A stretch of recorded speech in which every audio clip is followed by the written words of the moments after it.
हरिया, मैं काम करता हूँ बहुत बढ़िया, खाता हूँ खाना और रोज गाता हूँ गाना।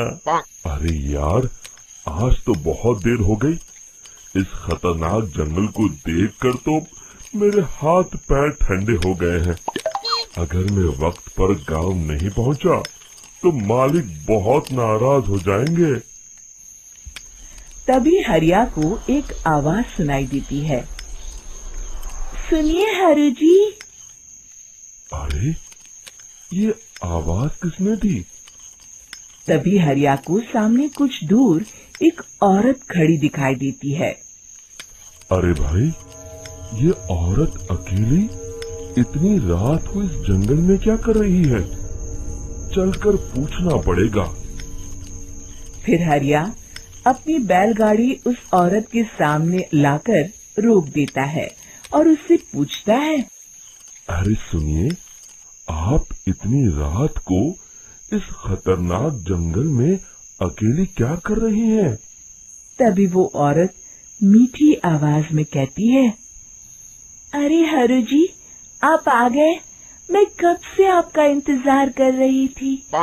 वैसे तो यहाँ से काफी लोग गुजर चुके हैं, लेकिन मैं खास आपका इंतजार कर रही थी। अच्छा, तुम सच कह रही हो? मुझे तो यकीन नहीं हो रहा है।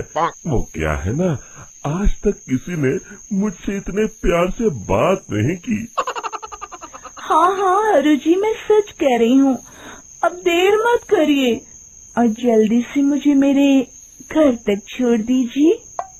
हाँ हाँ, कौन सी बड़ी बात है, अभी छोड़ देता हूँ। आप मेरे पीछे बैलगाड़ी में बैठ जाइए और मुझे रास्ता बताते चलिए। फिर वो औरत हरिया की बैलगाड़ी में बैठ जाती है और हरिया बैलगाड़ी हाँकता हुआ आगे चल पड़ता है। फिर उस औरत के बताए हुए रास्ते पर चलते चलते हरिया बैलगाड़ी लेकर एक काली गुफा के आगे आकर रुक जाता है। हरिया उस औरत से पूछता है। देवी जी, आपका घर कहाँ है? यहाँ तो एक गुफा के अलावा और कुछ नहीं है। तभी अचानक वो औरत हवा में उड़ने लगती है।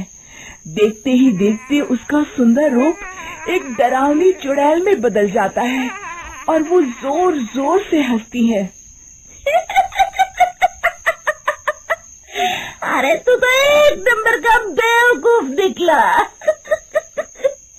तू तो बड़ी आसानी से मेरी बातों में आ गया। अरे मर गया रे, ये तो एक चुड़ैल है। हे भगवान बचा ले, ये तो बड़ी डरावनी दिखाई दे रही है। और फिर अगले ही पल हरिया की बैलगाड़ी में रखा सारा सामान हवा में उड़ता हुआ उस काली गुफा के अंदर चला जाता है और वो चुड़ैल भी उस गुफा के अंदर जाकर कहीं गायब हो जाती है।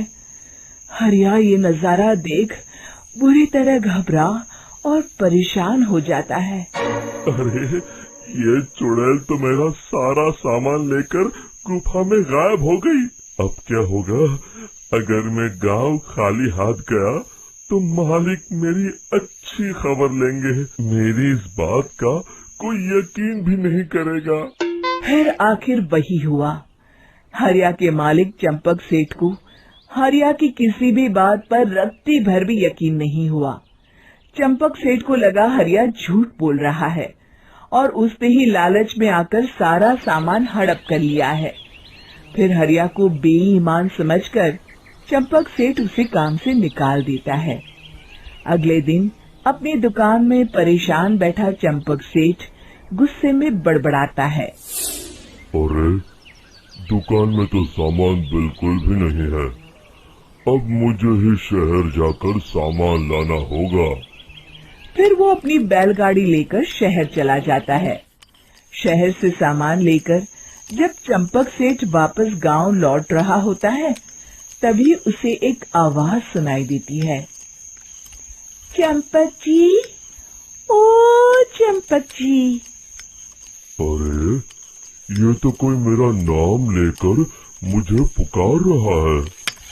फिर उस रास्ते में वही औरत खड़ी दिखाई देती है।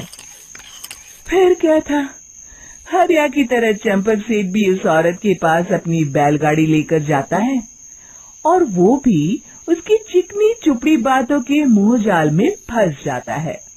फिर चुड़ैल उसे भी अपनी गुफा तक ले जाती है और उसका सारा सामान लेकर गुफा में गायब हो जाती है।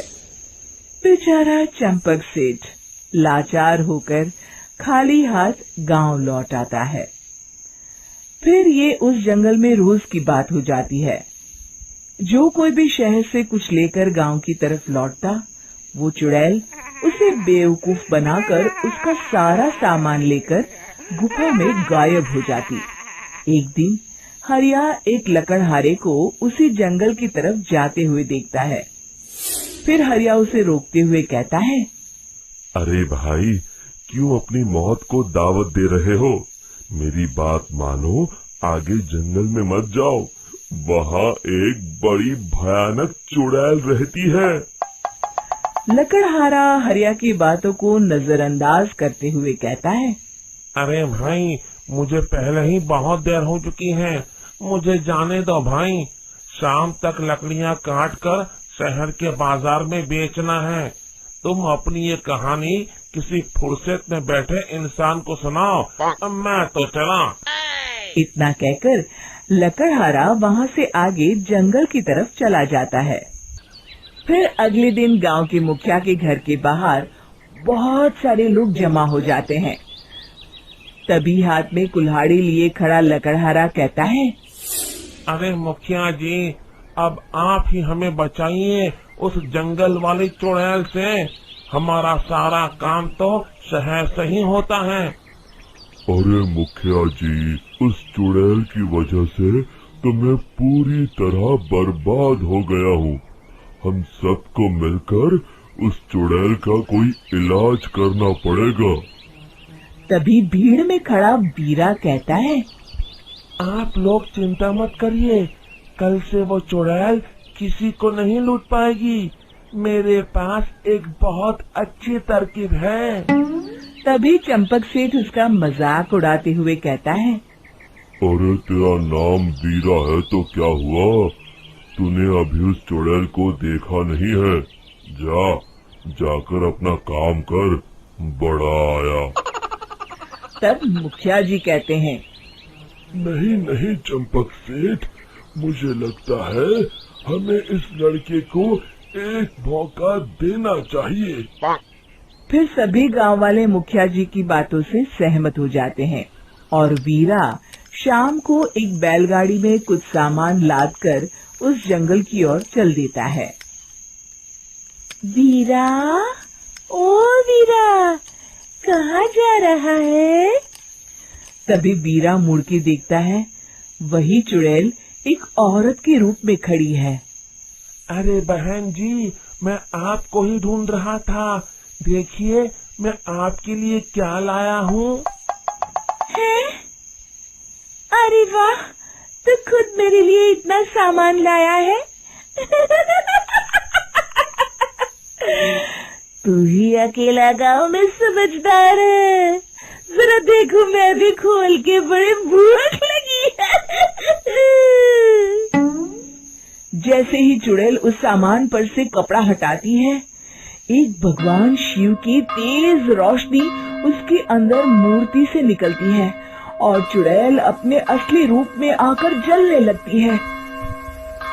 अरे मैं जल रही हूँ, बचाओ, बचाओ, ओम नमः शिवाय, मर गई मैं। देखते ही देखते वो चुड़ैल राख के साथ उड़ जाती है और सभी गांव वाले भी वहां जाते हैं। शिक्षा बुराई पे सदा अच्छाई की ही